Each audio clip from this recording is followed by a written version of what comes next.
Good morning and welcome everybody. My name is Alison Pello from People Vision. I'm the managing consultant here at People Vision. So we are running a webinar this morning on the right to request flexible working. My lovely esteemed colleague Sian will let you know a little bit about her and her history and her experience. We're still welcoming people to the call. So what we're going to do is we are recording the call, so you know that, and I will just bear with me. I'm going to do this so we can share the screen, and hopefully, Sian, can you give me a thumbs up so we can see that the screen's working? Fantastic. Okay, so we will be asking you to post a review after the session, if you wouldn't mind. We'll ask people maybe to stay behind and do a testimonial. And then the next event we've got running is Building Resilience in Challenging Times. That will be on Wednesday the 21st. We've also been doing some LinkedIn Lives and some other things. But Sian and I have been working together for, oh God, what is it, 12 years did we work out? No, I think it's about 15 actually. Okay, oh my goodness. So it makes us feel very old. And we've time fly when you're having fun, hasn't it just? Yeah. And we've had lots of different times together and seen employment law change, although not that much really over time. No, not so much in the last 15 years as it was in the 90s. Yeah. But I'm going to hand over to Sian now, and she's going to be our session leader for today. Thank you, Alison. So good morning, everybody, and thank you for joining this session about flexible working in 2021. As Alison says, I've been working with People Vision as a consultant, I think since 2006, 2007. I specialise in employment law. I used to work for Compass Group as an HR director, so specialising in policy and employment law with them.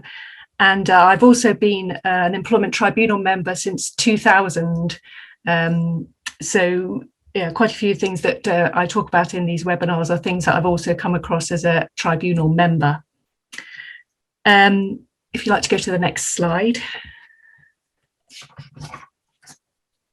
So in terms of what's happening today, this is a 45-minute session, and it would be great if it was interactive. So use the chat function to give us any feedback, any comments of what we're talking about, any experience or thoughts that you might have that you think might be of interest to everybody else on the call. And we'll have the opportunity for questions at the end of the session, but if they come up naturally, we can deal with them as we go. As Alison said, we'll be recording this session, and just on a sort of admin note, if you could mute yourself while I'm talking or while other people are talking, just so we don't get any background noise. So if you'd like to go to the next slide. So we're talking about the right to request flexible working, but particularly in the context of 2021, which is a year where COVID has forced employers to look at new ways of working, whether that's working from home, managing dispersed working teams, or the way that they provide the services to their customers and clients. And this has all brought the issue of flexible working into sharp focus.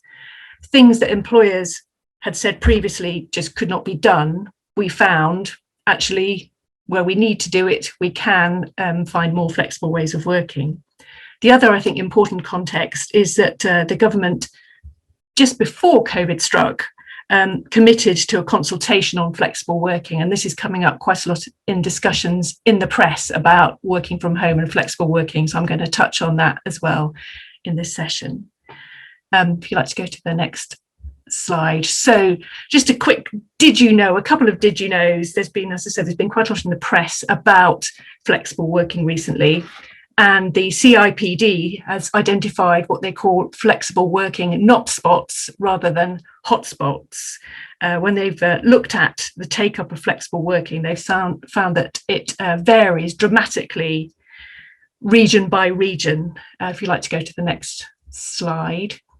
So this is the CIPD's map, which shows the blue area, London and the southeast, is where the take-up is highest, very significantly higher flexible working arrangements than in areas such as Yorkshire and Humberside. And so an interesting question is, why might this be happening? And one theory that they've come up with is that in the southeast, workers are likely to be in jobs where they have more autonomy, which obviously allows for more flexibility in their work.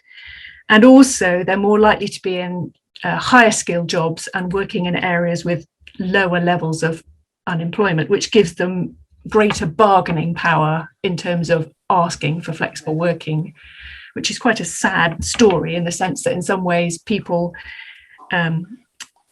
with less of those advantages maybe need the bargaining power to get the right jobs for themselves, the flexible jobs. John, I think it'd be really interesting on the chat, guys. Would you all mind just giving us, telling us, what you do, job title, and and whereabouts in the country you are, because I think this is really relevant to understand. So there should be the chat box, and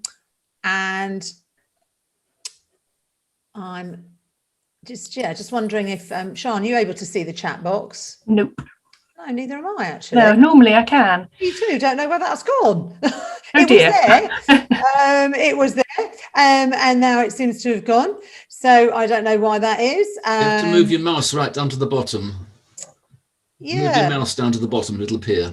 No, I've got. Well, I've got Emma saying thank you very much, saying she's in West Yorkshire. Oh, so yeah. It's one of the areas, unfortunately, that's highlighted as not having so much. And then Mid Wales, Powys, lovely. Oh, you're not working for Laura Ashley. I went to Powys working for Laura Ashley from 25 years ago. But just if you wouldn't mind just repeating, a few people have just joined us, actually just a little bit more in the last few seconds, Sian. Maybe just go over that point again from the CIPD and what are the key their thinkings at the moment. So as I said, CIPD have been doing quite a lot of work on flexible working, and where it is happening and where it's not happening, and they identified a significant geographical variation, which is shown on this map. So the darker blues and the greens are where it's happening more often, and the areas in yellow less often. So that does cover some of the areas where some of you guys are working in Wales and in Yorkshire. So are we suggesting these are maybe more manual jobs, that in the southeast we're doing more kind of managerial or? Well, the other thing that they also then looked in the CIPD at flexibility of where and when. So they said that obviously managerial jobs, there's more flexibility of where, so the option of working from home, but actually interestingly less flexibility in terms of when.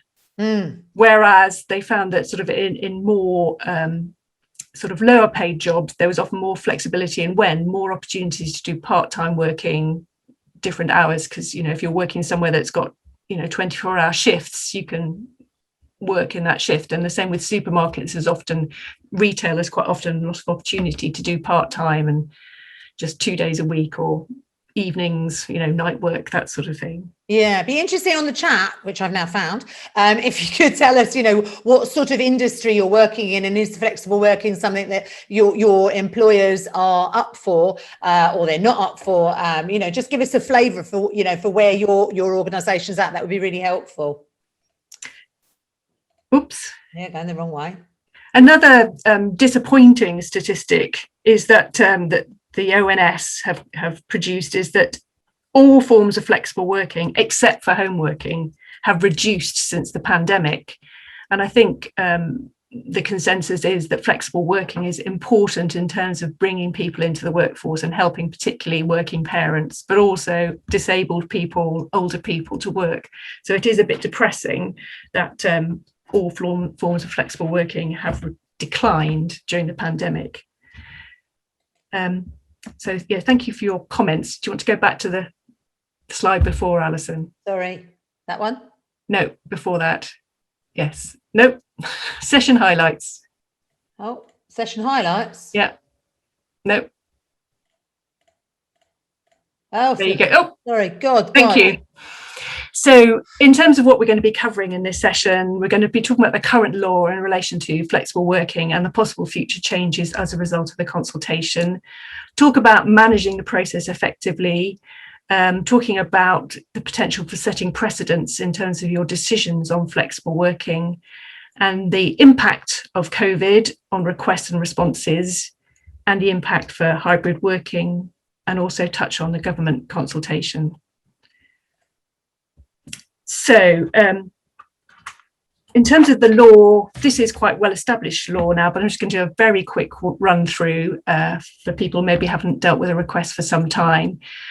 So there is a legal right to request flexible working, but it's not a right to insist, which I think some employees think that they can insist. It is only a right to request and have that request considered.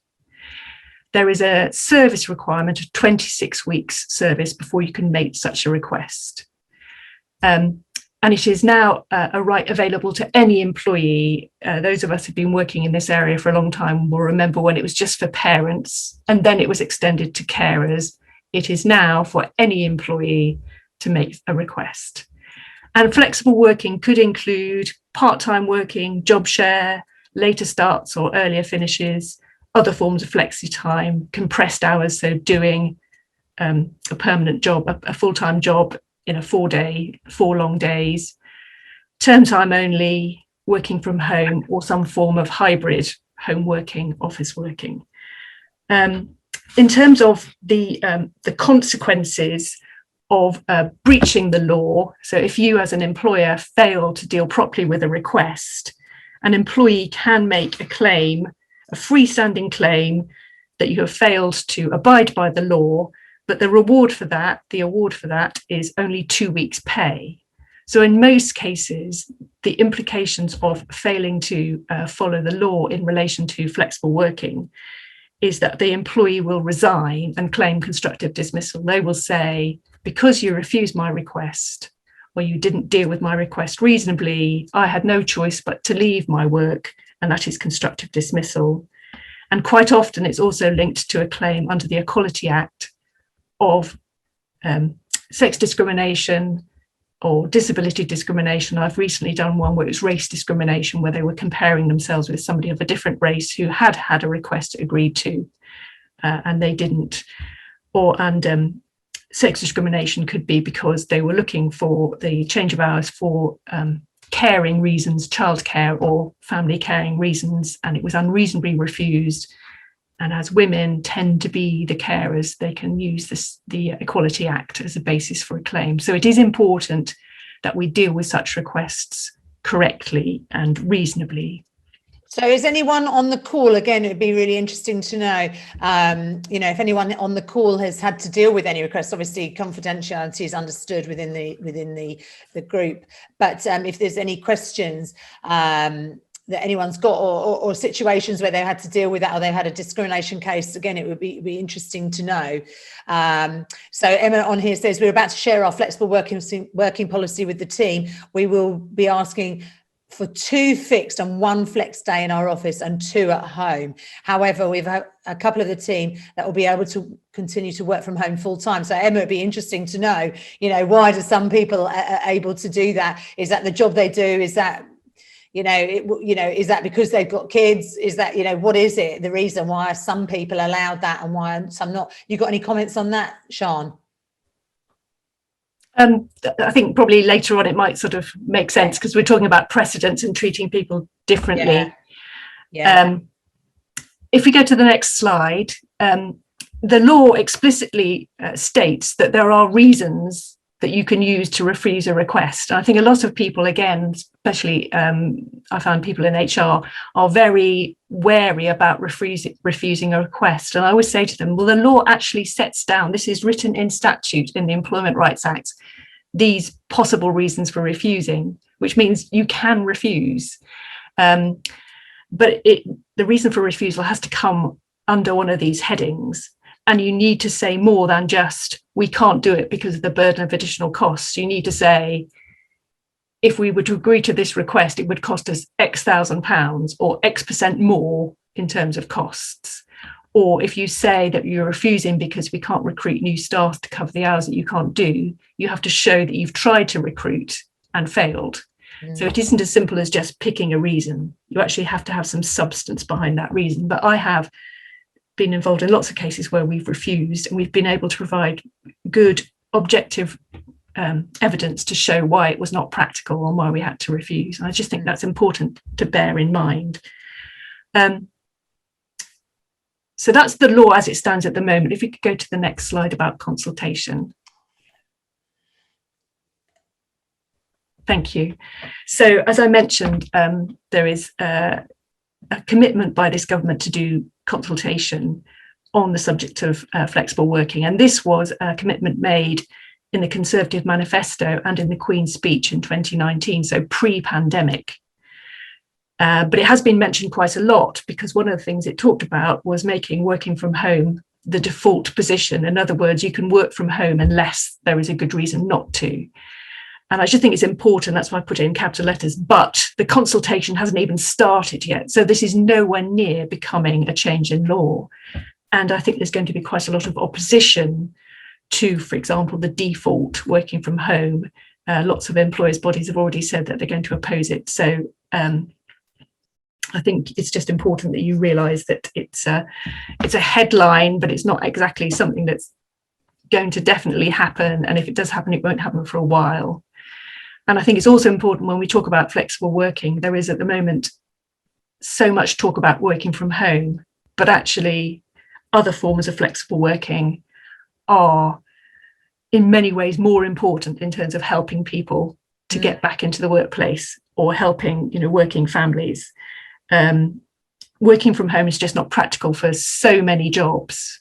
It's less than 40% of jobs that even possibly could be done working from home. So many jobs, especially in the areas I work in, which is hospitality. It's all about having people in place at a certain time. And what's important with them is looking at ways that you can maybe flex their shifts to help them with their caring responsibilities. Other possible changes that they're talking about in the consultation and that people like the CIPD are pushing for is moving from a 26-week eligibility requirement to a day one requirement. And that you can see how that would help people, say if you've got a family and you need your work to fit around your childcare arrangements. It's no good taking a job that you have to do for 26 weeks at hours that don't suit you before you can make a request. It makes sense that people can make that request right at the start or before they've even started. So I can see there's a strong argument for that. Other requests are, at the moment, you can only make one flexible working request a year. Oh, I didn't So know that means that, say if you had an unexpected change to your circumstances or to your job, you'd have to wait potentially before you can make such a request. That's interesting. But if you could write a policy that said something different, I'm assuming. So yes, I'll talk about it in terms of policies. I think the reason why they said you can only make one request a year is we all know, we've all come across difficult employees who they might make a request, you refuse it. 3 months later, they'll make the request again and make you go through the whole process again. So I think that's why that you can only do it annually came in. But, there's anecdotal evidence that that's causing people problems because they made a request 6 months ago and now their circumstances have changed, but they can't make another request. Yeah. The law stands.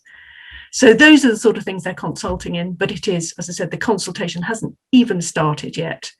And there's lots of other things in the employment bill that they haven't looked at. So it's going to be a while, I think, before the law on this is changing.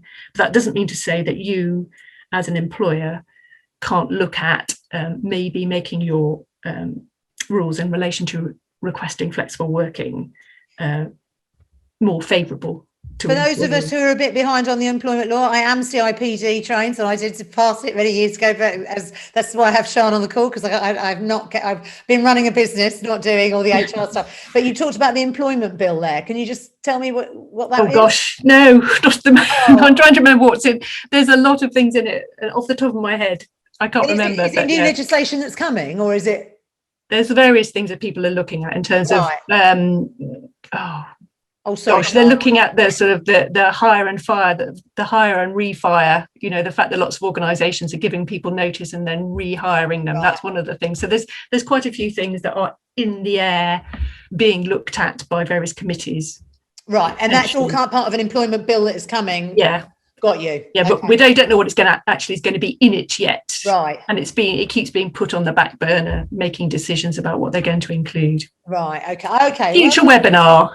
Next webinar, yeah.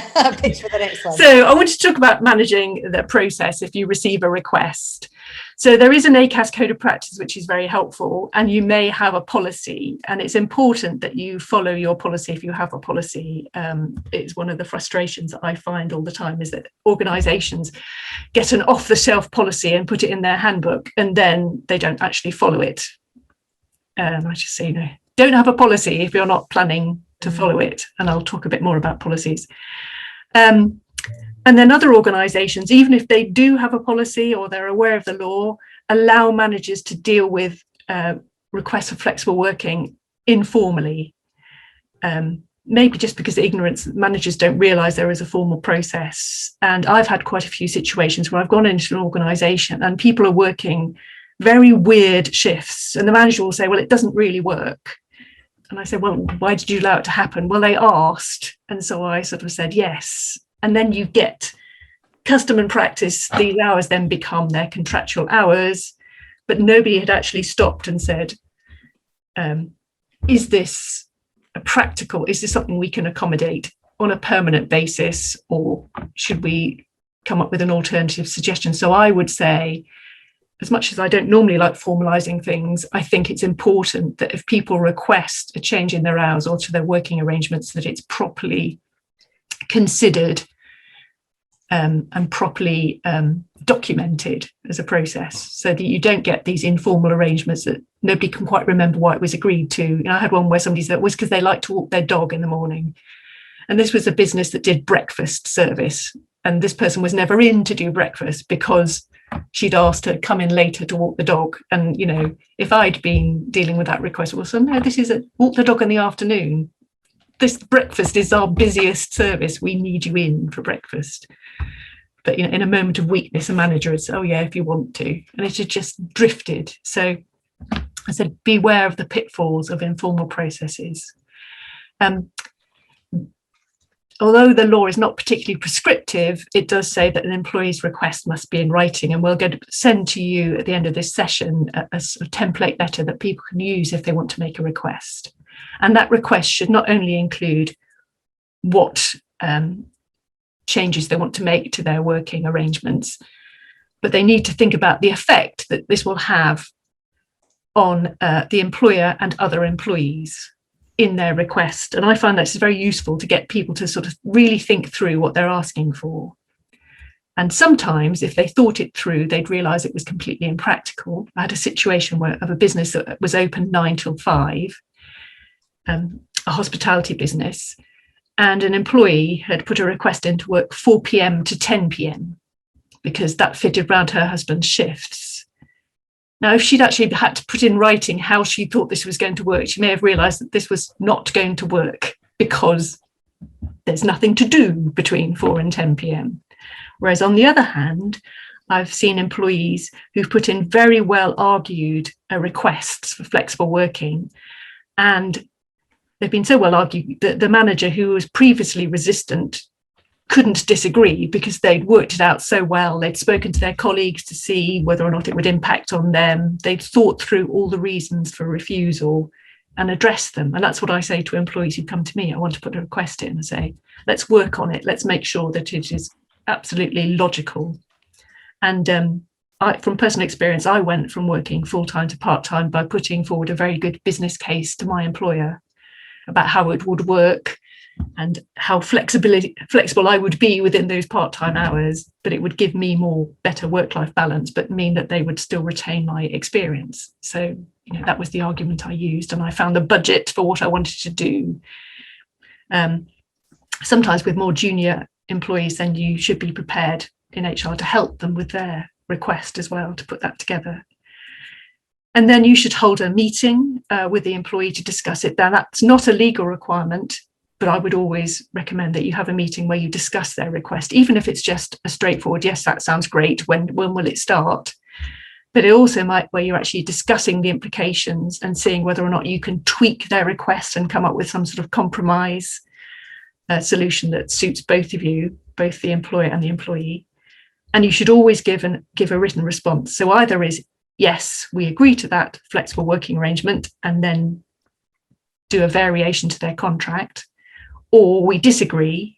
And if you refuse a request, as I mentioned before, you need to give detailed reasons why you disagree.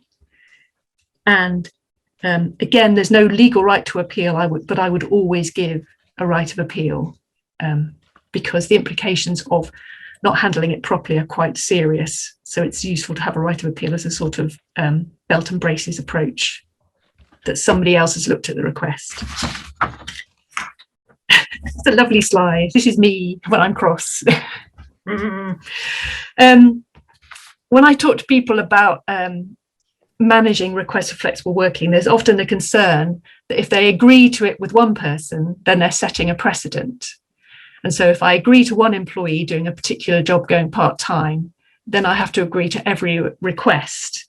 And that's an understandable concern, but actually it doesn't set a legal precedent. And the law is quite clear that agreeing to it once doesn't mean to say that you can't refuse requests in the future. You have to look at each case in the context of the business at the time when the request is made.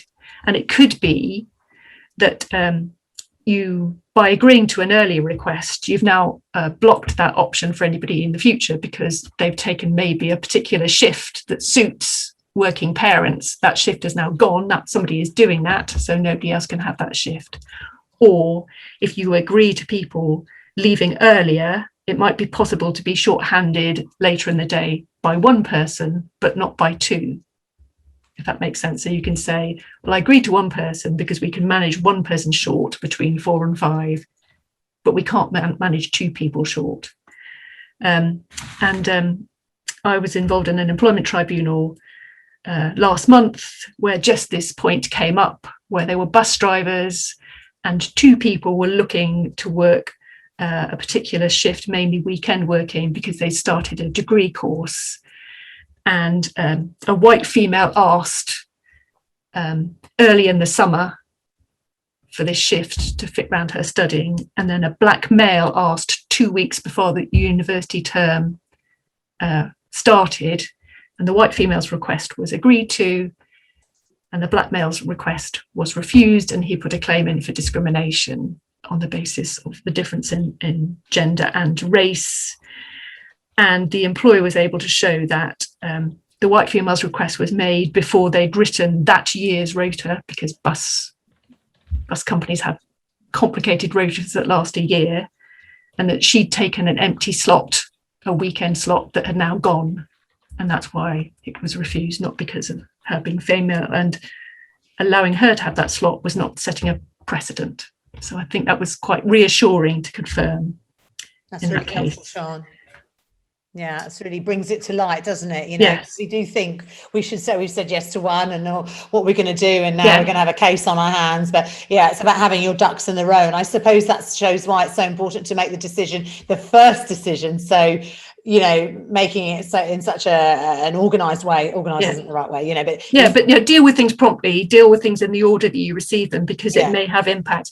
But also, don't be afraid. So many employers say to me, if I agree to part-time for one person, then I'm going to have to agree to it for everybody. But you look at every case in the context of the job that they're doing and the opportunities for part-time working that are available at the time that they make the request. Yeah. Or, you know, whether it's part-time working or whether it's home working, it doesn't set a legal precedent. So how might COVID affect flexible working requests? Oops, back. You want to stay on that one? Yeah. Yeah. Okay. So really what we're talking about is one of the things we mentioned at the start is that COVID has changed the whole climate, the whole context of working, where people have been working from home for a long time. And so it's going to be more difficult in the future if people request home working to refuse it. Not impossible, but more difficult. So in the past, you might have refused a request to work from home and say it's just not practical. If they've been doing that, working from home successfully for a year, and now the restrictions are loosening, an employee, I would expect quite a lot of employees will put in requests to say, can I carry on working from home? And use the evidence of the success of the last year as the reason why they think they should be able to carry on. And it would be more difficult to say, no, you can't, if it has worked. Not to say impossible, And I can see that there is good arguments to say that, yes, it was okay for a year, but with new people joining us, we need to start team building, and that's much more difficult to do when people are working remotely. We need to restart our mentoring programs, particularly if you're working in a professional environment such as a firm of lawyers or accountants. It's really important that people are shadowing, and you can't shadow on Teams. You just physically can't sit next to somebody and share doing a piece of work. And also, I don't know about you, but I learned professionally in HR by just sitting in an office with my boss and hearing his telephone conversations and listening to the conversations of people coming in and out of his office, and also being around the other functions and learning about, with sales, or we've got a new business opening, or we're looking at acquiring a business. I want to get in on that to learn about the HR aspects of that. That would not have happened if I was working from home. So, and just the confidence to have those business relationships with people, and being, sorry to say that in the loop when those key decisions, and HR are quite often accused of not being there at the party and having the discussions and not being there, or being reactive and all that sort of thing. Well, I mean, I'm only talking about HR as a job.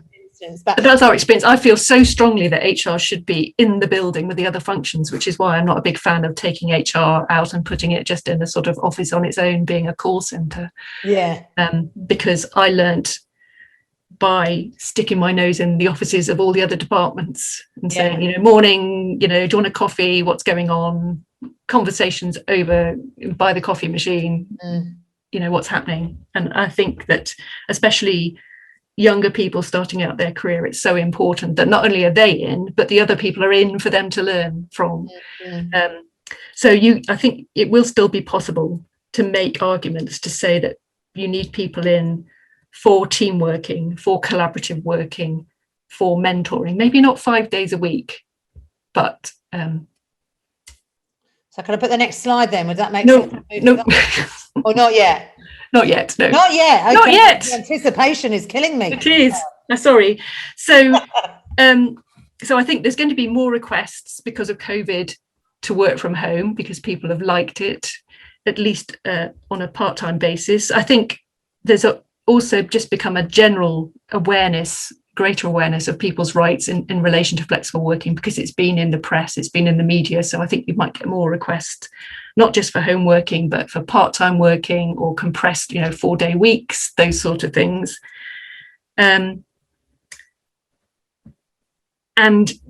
so I think there's going to be a considerable impact. I don't know if anybody's had any requests for flexible working as a result of their plans for returning to the office. Has anybody had put that in the chat if you wouldn't mind, guys.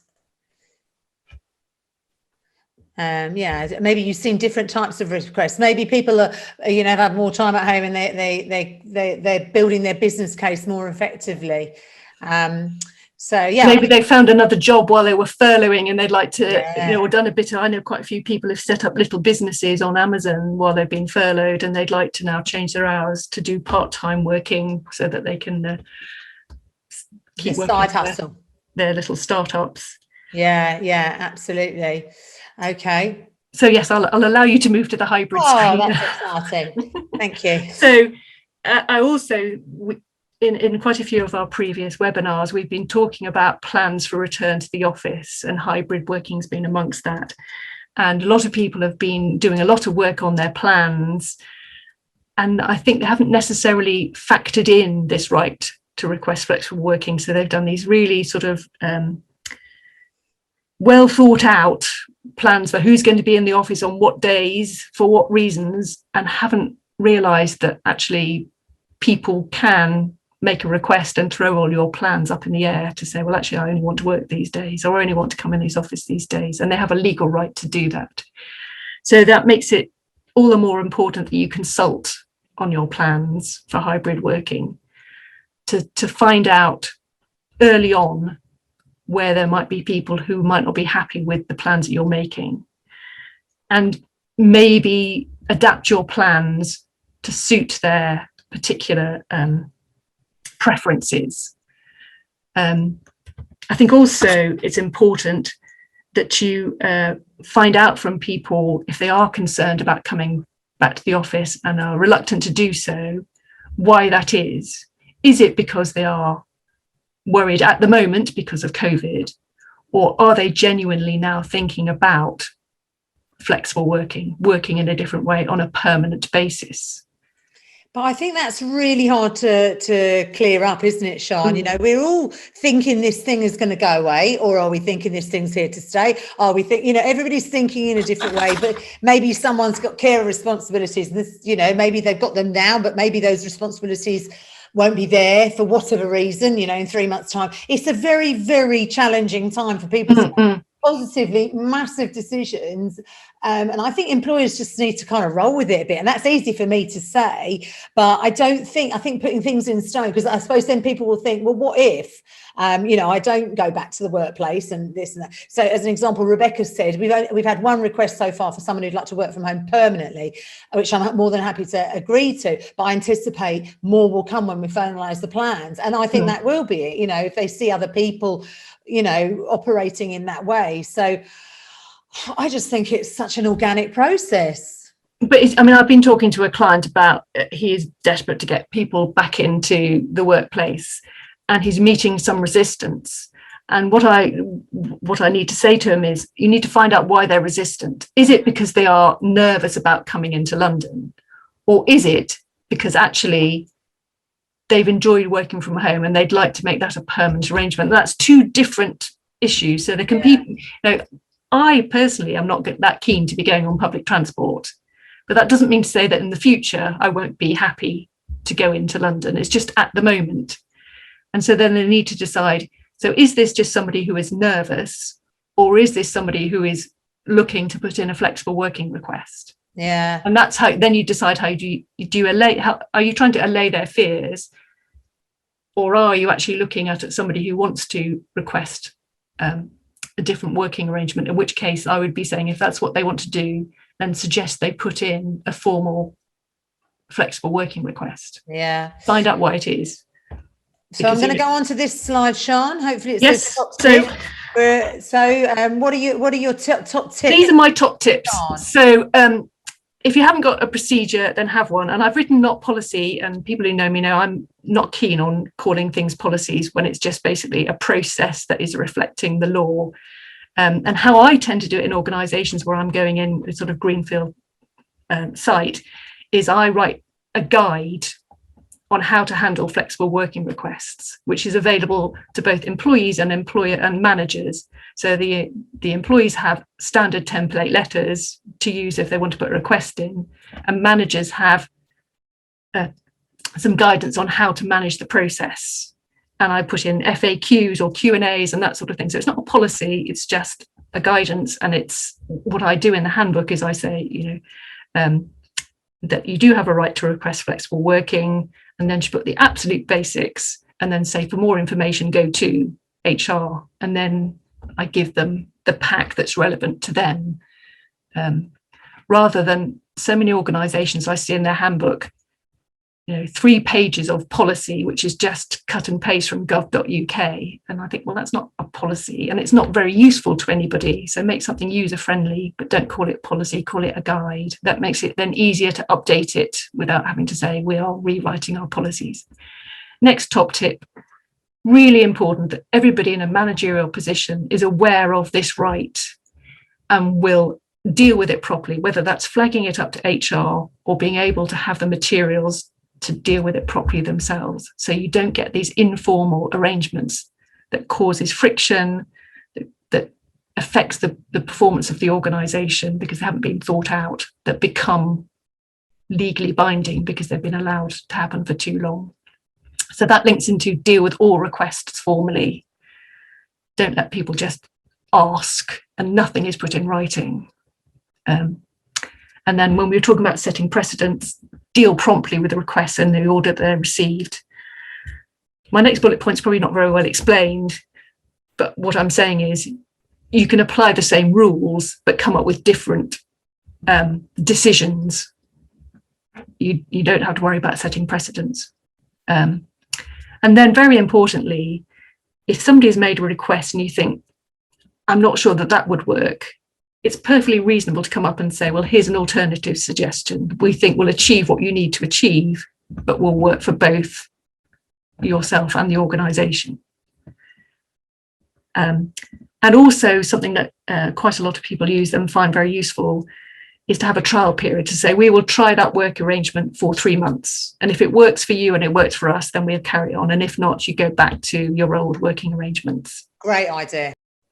So, yeah, I think that's really important. And I do that quite a lot because I can think of so many situations where we're really not sure whether we're going to be able to provide the service to our customers with somebody leaving early or starting late. And the best way to do it is to try it and see if it works. And then just bear in mind that you can refuse requests. The law lists permissible reasons. And I've added a couple more just so you don't think I'm completely negative about this. You may want to preempt any consultation and changes and decide that in your organisation, people can have that right from day one. That's perfectly okay to do, to advertise that right as being available from day one, or even more sort of proactively, when you're advertising jobs, say that flexible working arrangements are available. And what I found is that when I found organisations that have jobs that are really hard to fill, that by advertising them as available to work flexibly, you then tap into a whole new labour market that would not have applied for that job if you hadn't put that sentence in. And so that could be things like part-time working. In an organisation where I was working in a hospitality organisation, we started advertising jobs as term time only. And we got loads of interest where before we'd had no applications, and we were able to work that. It was a quite sort of low-level job that we had a group of staff who worked term time only, and then we filled in the holidays with students, and it actually worked fine. And those were jobs that we had not been able to fill, and it didn't seem to matter how much you paid either. There was sort of production line job, making sandwiches and packing salads and that sort of thing. And there's a really good, I don't know if anybody is on Facebook, but there's a good Facebook group called Flexible Working People. It's really well followed. And so if you've got jobs that you can offer that are for flexible people, called Flexible Working People on Facebook. And I found that to be really good. And there's some really good dialogue on there around the whole topic about flexible working too. So these are some of the useful links that we found. Sian found us. There's the ACAS code, which is always a good place. If you're doing training on it, that's a good place to go to. If you're writing a guide, go there. And we can also help. I've got some guides with FAQs in it that we can help you with. That I've used that I sort of customize for particular industries. And then CIPD has been doing a lot of work on it, so it's worth going to their website and seeing all their various articles on the subject. Yeah, I think that slide, I'll get it up again in a minute, but the slide from the CIPD, which showed the differential in the whole of the country, is really interesting, especially if you're in that area as an HR manager where you might be struggling to convince the bosses that flexible working, it might be a real cultural thing. Maybe I live in the southeast, I don't know, so and I've been working remotely with my team for years, so I'm very comfortable with it, but it is an educational process. So people need to people and organizations need to learn to cope with that. But I think Sian's given us some absolutely excellent ideas there. Sian, thank you so much. It was really, really useful, and good to have a little bit of sight on the future of HR as well. And what did you call it? The employment bill? Yes. Okay, I better go and do some more research on that. So it's really, really helpful. Guys, if you've got some questions, do, of course, put them into the chat. So, Marie says it would be really interesting to see industry differences. I completely agree, Marie. Well, I think one of the things that CIPD was talking about, flexible when and flexible where. And I think that's where you see an industry difference. So in industries where people actually have to be physically on site, you're not going to get a flexible where, but you're more likely to get a flexible when. They seem to be those sort of industries that are working, especially if they're working 24 hours a day, 7 days a week. They're used to shift patterns anyway, and they can then vary their shift patterns to accommodate people with, whether it's fitting around study or whether it's fitting around caring responsibilities, where that's less likely to happen if you're working for a firm of accountants, where they might be happy for you to work from home, but they want you to be available between 9 and 5 every day.